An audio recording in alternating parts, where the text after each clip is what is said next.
The story begins with a young girl named Emily. She's searching for something while holding a strange rabbit doll.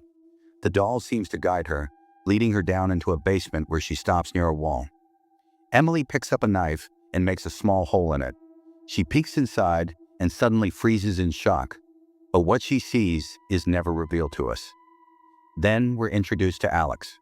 Alex had a serious accident that caused him to lose most of his memory. One day, his friend Mark visits him and says, "Bro, I've got a great job for you, being a nanny. And it pays really well." Mark explains that his brother committed suicide a year ago, and his sister-in-law disappeared 8 months ago. They have a young daughter, Emily, who still lives in that same house where her father died. Mark also mentions that Emily's mental condition isn't stable. Sometimes she has episodes where she freezes like a statue, and when it's over, she goes completely back to normal. Worried about her safety, Mark offers Alex $200 a day for the job. Alex thinks the pay is too good to pass up and agrees. But when he arrives, he realizes the house is located on a small island in the middle of a lake. Shocked, he asks Mark, "Why didn't you tell me this before? I don't even know how to swim. How am I supposed to leave?" Mark just laughs and says, "I told you it was far away. Now that you're here, just accept it." After thinking for a moment, Alex decides to go ahead anyway. The two cross the lake in a small boat and finally reach the creepy house. As soon as Alex steps inside, an old woman, Emily's grandmother, warns him, "My granddaughter is a little strange. She doesn't like people getting too close. Things only get more disturbing from there." Alex heads to his room when he notices the old woman carrying a large bag from another room. She opens it, revealing a leather restraint fitted with thick iron chains. She tells him, "This was my mother's old idea. Wear it." Confused, Alex hesitates. The grandmother reassures him, "Don't worry. The chain is long enough. You can still do your normal work. You just won't be able to go to certain places." Alex thinks to himself, "Why didn't they tell me this earlier? Why did I even come here?" But by now, he's already trapped. The grandmother then takes him to Emily's room, the same girl we saw at the beginning. At that moment, Emily is having one of her episodes. She's completely still like a statue, her hands covered, her eyes fixed on the ground, not moving at all. Alex looks at her and thinks, "She's just a little girl. What's there to be scared of?" After Mark keeps insisting, Alex finally puts on the chain restraint. The grandmother leaves, and Alex is left alone in his room. After a while, he starts wandering around the house. Near the back door, he notices a dog tied up. It feels strange to him, because the dog is chained up just like he is. He goes back to his room, picks up the dog's food, and feeds it. Then Alex finds a photo. In it, Marco and his brother are standing together. He's still looking at the picture when suddenly, the iron chain behind him starts lifting on its own, and in a split second, it yanks him back violently. Terrified, Alex immediately turns around, but there's no one there. Everything is empty. Now he realizes this isn't normal. Something is definitely wrong here. The chain moved as if someone standing right behind him had pulled it. Alex then goes into Emily's room and sees that she's having another seizure. He calls out toward the bathroom, "Is anyone there?" But there's no response. After a while, everything suddenly goes silent. Alex can't make sense of it. Exhausted, he returns to his room and lies down to rest. But the real horror is just beginning. The moment Alex lies on the bed, a loud bang echoes from behind him. Startled, he jumps up. The sound came from the wall. A painting has fallen down. He feels uneasy. Something isn't right. He picks it up, straightens it, and hangs it back. Then he lies down again. But as soon as he does, he notices the painting has turned toward him again. Annoyed, Alex turns it back once more. Now he lies there, staring at the painting, as if trying to find something in it. Strange thoughts begin to creep into his mind. Why is this house so weird?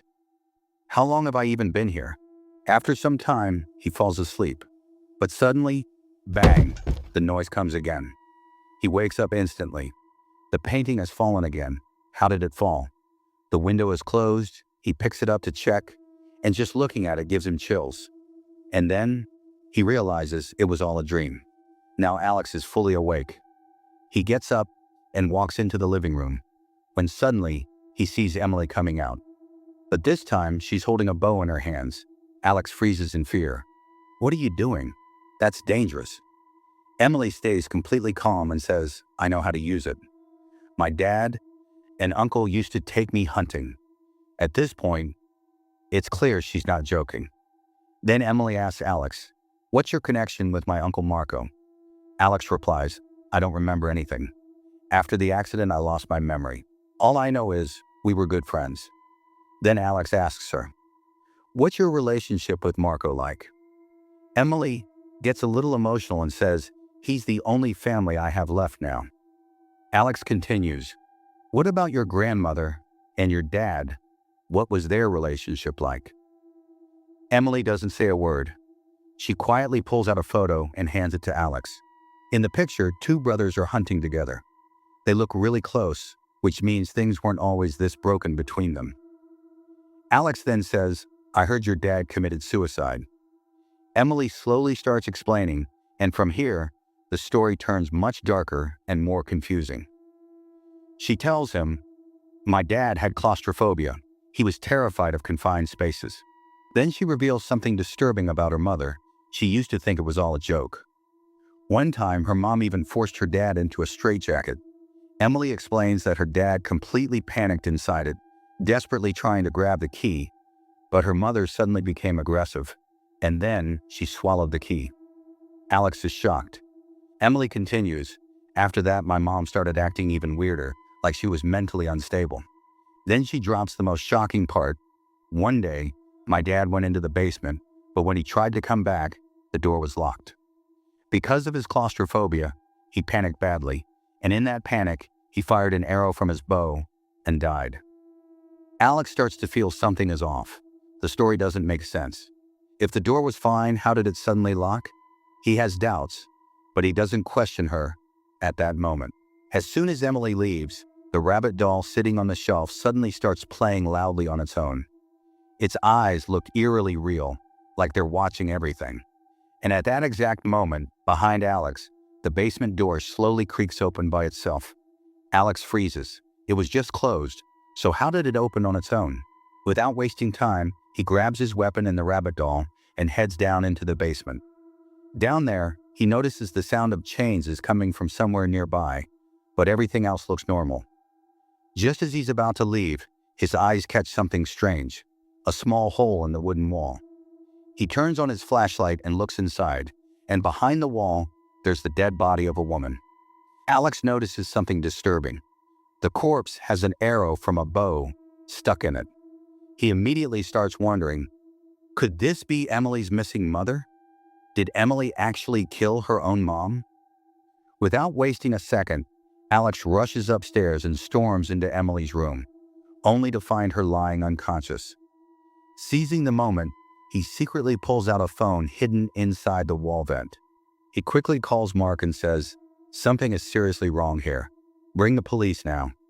After hanging up, Alex locks himself inside the room, trying to figure out how to escape this nightmare.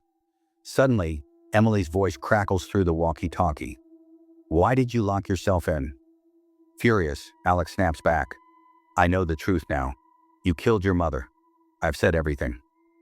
Emily instantly replies, calm but chilling, "I didn't kill my mom. My father and my uncle did it together." Alex is completely thrown off. What's the truth here? He tells her, "Put the bow down first, then we'll talk." Emily agrees. Slowly, she begins to confess. "My dad killed her. I just helped a little." Shocked, Alex asks, "Why didn't you go to the police?" Emily responds coldly, "Because it would have ruined our family's reputation, and besides, someone in the police was on our side." Hearing this, Alex falls silent, and surprisingly, he starts believing her. But the biggest question still remains: who's actually telling the truth? And what is really hidden inside this house? Suddenly, Emily says, "You want to call the police, but you don't even know the truth." She refuses to back down. Then she puts on a red jacket and asks, "Do you recognize this?" Alex looks closely and freezes. "That's my brother's jacket," Emily slowly replies. "No, it's yours. You came here a year ago, and you left it behind. Alex is completely shaken. Emily continues, remember when I told you my father was locked in the basement? You were the one who locked that door. Alex's mind spirals. No, I don't remember anything. If I did something like that, I would remember. Angry and desperate, he yells, you're crazy. You're remembering it wrong. Trying to prove his point, Alex calls Mark and explains everything. But the response he gets sends chills down his spine. Yeah, it's true. Mark reveals that he was the one who sent Alex to that house a year ago. He later regretted it, but by then, Alex had already done what he came there to do. Now Alex finally realizes he wasn't brought here by accident, he was brought here for revenge. He starts searching the room, desperately trying to find a way to get out of the straitjacket, but nothing works. Then he looks through the vent into Emily's room and spots a key. Just as he's about to grab it, Emily, who was hiding behind him, snaps her fingers. Suddenly, Alex screams in pain. He manages to break free and runs out of the room. In the living area, he finds a newspaper. It reports that Emily's mother is missing, and in the photo, the woman is wearing a key around her neck. That's when it hits him. The dead body he saw earlier had a key too. Without wasting a second, Alex rushes to the basement, reaches behind a wall, and pulls out the key. He finally unlocks the straitjacket. But the moment he frees himself, the entire house goes dark. When he comes upstairs, Emily is already sitting there. Good for him. She's having another episode. She freezes. Seeing his chance, Alex quickly puts the straitjacket back on her and ties her up. Now he tries to call the police, but the phone line is already dead. Alex realizes, even if he escapes, where would he go? This is an island, and he'd freeze to death outside. So he decides to stay and rest. After a while, he wakes up and heads to the bathroom, not knowing Emily is hiding behind the door.